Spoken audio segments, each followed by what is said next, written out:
Hello and welcome to training for the BK radio, the KNG P150S. And this is currently what the Forest Service is using throughout the states right now. So we're going to go over many options on the radio. So if you have the radio with you, it'd be best to have it in your hand so we can go over the options and then answer any questions after the end.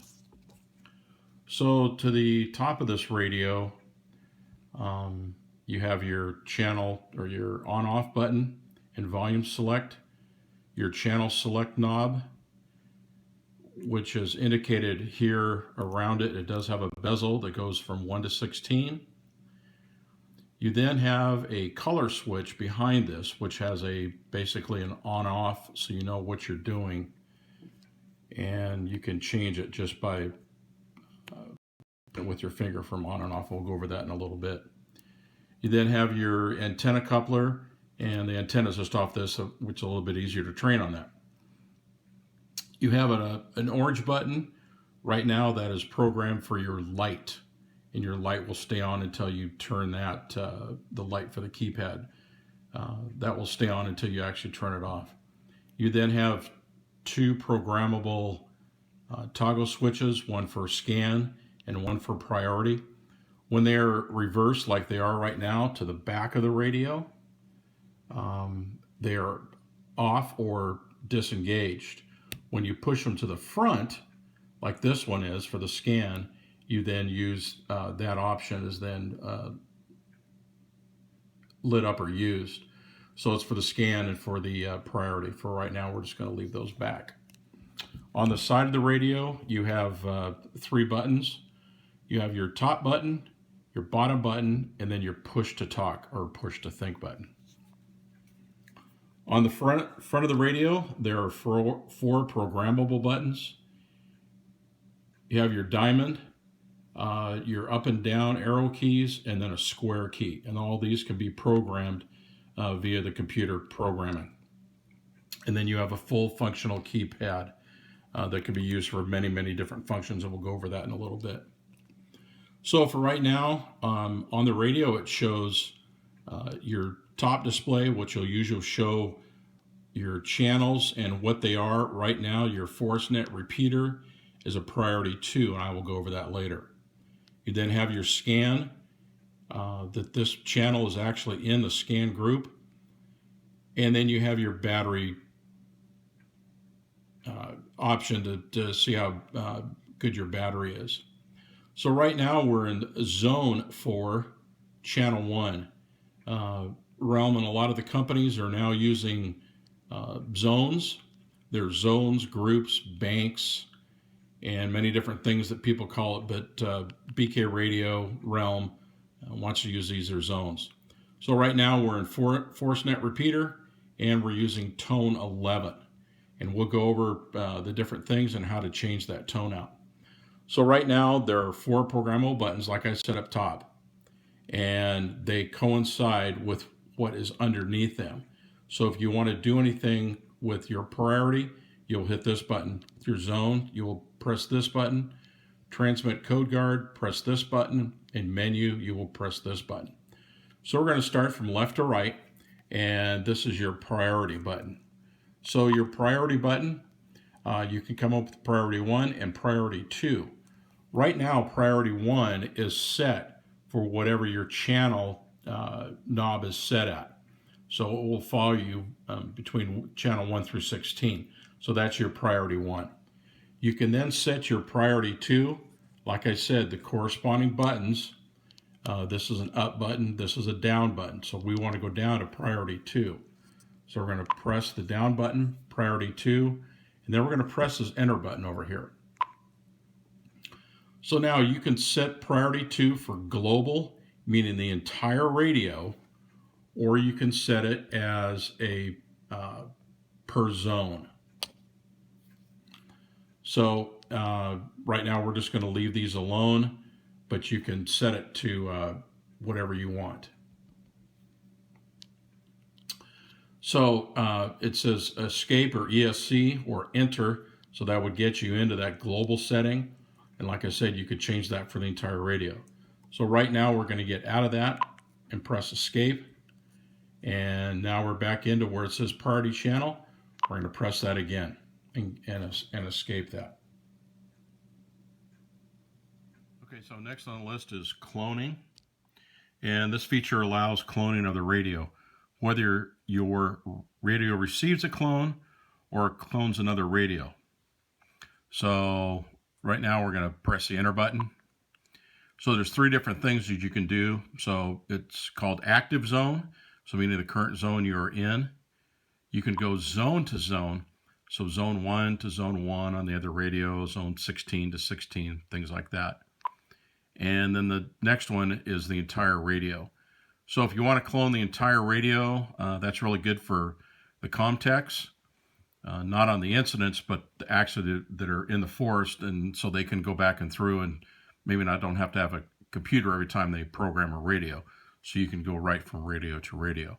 So the most one that you're probably going to use out on an incident, on a fire assignment, is the active zone, so the zone that you have. But let your comtech do that's in the comm unit, and we can go from there. So then you just press escape, and then you're out of that. And the next thing we'll go over is zone scan. Okay, continuing zone scan, you can scan the entire radio if you would like. But if you have a frequency, let's say that you're listening to the Santa Lucia Ranger District and you want to listen to everything here in the south, and then you only want to listen to one frequency up in the north, you can do that. But you have to make sure that that zone is in the scan list. So if you press enter, it's either on or off. Very simple, on or off. So this one happens to be on. You can hit enter or escape. So if you press enter, it's going to save the settings, and now that zone is in your scan list. So the next thing is the zone scan list. So press enter. And once again, if it has a plus sign next to it, that means that you're scanning that zone. You may not have any frequencies programmed into it, but you know that you're going to scan that zone. So as you go down through your radio, you're going to say it's, pretty much everything here. Ventura, Region 5, NIFC, Interop, CAL FIRE, Interop. That was the last fire I was on. And then you have user groups, or user zones, that you can use, and some of those are not scanned, some are. If you just press escape, it's going to keep you into the same zone. It's just not going to do anything. So that's about it. With the zone scan, you can plus or minus that zone in there and scan what you'd like. So the next here is the squelch set. So you can set the squelch of the radio just by simply pressing this button. So we're going to press the enter. And it's either per preset or user set. So right now the comtechs have set the radio to what they feel is a preset section for this. If you remember the old radios, up on the top knob you had a squelch setting you could do, but now it's all internal in the radio. So you can actually do a user set. So you'll press the enter button, and then you can adjust that squelch simply by pushing the up and down arrow keys. So if you get that, press enter, it's going to say saving set. Okay, continue on here. The next thing we're going to look at is user received tones.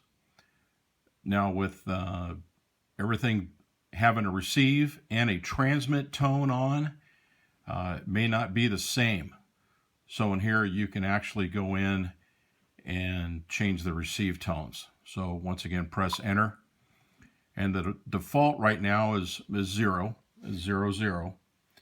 But you can go through the 32 tones that you need, either once again by pressing the up and down arrow key, or if you know the tone that you want to go to, you can press that and then press enter. So then you can set up for your different tones. Okay, next we have transmit power. The radio can be set from high of 5 watts to low to 1 watt. So let's press that and get into there. So it's either high or low, like I said, 5 or 1 watt. So if you're out in the field and you don't need to transmit that high wattage off to the repeater, you're just using a tactical net between you and your crew, you can go down to low, press enter, setting saved, and now you are only using 1 watt of power and saving a lot on the battery life. So it's a good thing to do. So right now we're going to go back in and set that back to high and save and set. Next one will be surveillance. So on the surveillance mode, what it does is it turns off the light. There's no way to turn that light back on, even if you had a switch that you could turn it back on from one of the side buttons or the top buttons. So you go into enter, and it's either on or off. Press that, and when the light comes back on, you will not be able to turn that light back on. So now we're just going to go to, I want that off, meaning I want their surveillance off, not on. And back to that. Next one is keypad programming. Okay, next we have keypad programming, and you can go in and actually from the keypad, that's why it's here, be able to add a channel. So we'll go through it real quick, but some of the things that I know the technicians would rather you not do and not change. So if you're going to play with keypad programming, go into one of the user zones down on like 30, 31, 32 and play with them there. That way you're actually not changing anything on here. So you're going to go into keypad programming, and the password. The password is 6 zeros. 1, 2, 3, 4, 5, 6. Enter. And now you get channels, zone perimeters, or global perimeters. So these are all things that most of the technicians are going to use and be able to see what's going on in the radio and things that they can change. Like I said, once again, let's don't change these, but at least you know they're there and you can go in, but go in and do it on one of the user groups that's meant just for that. So we'll go escape and get out of that keypad programming.